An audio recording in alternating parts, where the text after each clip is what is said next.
Terima aduan, DPRD besok bertolak ke Jakarta untuk memperjuangkan nasib guru honorer di Kota Ambon. Ketua Komisi 2 DPRD Kota Ambon, Christian Laturiu, mengaku bakal memperjuangkan nasib guru honorer yang tak bisa mendaftar untuk mengikuti seleksi pegawai pemerintah dengan perjanjian kerja atau P3K. Kata dia, setelah mendengar aduan dari para guru honorer, sehingga pihaknya telah berkoordinasi dengan para wakil rakyat Maluku yang berada di kursi DPR atau DPD RI untuk sama-sama memperjuangkan nasib mereka. Selain itu lanjutnya persoalan lain yang perlu dipertanyakan yakni seperti ada 6 bidang pendidikan formasi yang sudah terkunci, seperti formasi untuk guru agama Kristen, bahasa Inggris, matematika, IPA, IPS, dan PPKN. Di samping itu pihaknya juga akan mendorong agar para guru yang telah mengabdi 15 sampai 20 tahun ini bisa diprioritaskan dalam seleksi P3K. Diberitakan puluhan guru honorer di Kota Ambon mengadu ke DPRD lantaran tak bisa mengikuti seleksi P3K. Salah satu guru honorer, Ari Kenama, mengatakan hal itu lantaran sistem pendaftaran P3K yang tiba-tiba terkunci.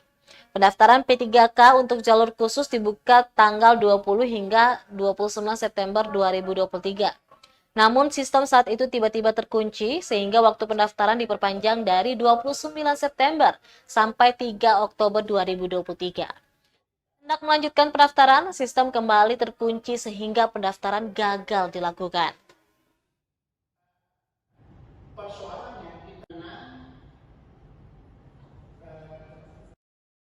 Yang di print out oleh BKD sendiri dan data tadi sudah diserahkan kepada masing-masing pimpinan dan juga anggota komisi, juga beberapa orang tenaga guru honorer tadi.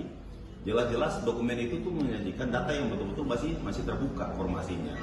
Kalau dibilang misalnya berdasarkan data Dapodik itu kuotanya sudah terisi penuh, ya kita tidak mungkin lagi mempersoalkan karena sudah sesuai dengan kuota atau alokasi yang diberikan. Tapi ternyata dari total 6 yang saya sebutkan tadi, itu 96 itu masih terbuka. Nah, para teman-teman honorer itu justru bertanya, kenapa sampai akses mereka tuh tidak bisa untuk lagi tidak bisa masuk. Koordinasi terakhir dari Dinas Pendidikan itu cuma hanya alasan katanya itu. Dari Dapodik katanya itu datanya sudah full. Padahal sistem ketika kita print out tadi masih terbuka sampai dengan 96. Berarti ini ada unsur kesengajaan dari? Ya sepertinya, karena itu kita bilang kalau pendekatan administratif yang mulai jalan seperti begini, ya DPRD khususnya kami di Komisi 2 tetap harus menggunakan soal bargaining politik kita. Download Tribun X sekarang, menghadirkan lokal menjadi Indonesia.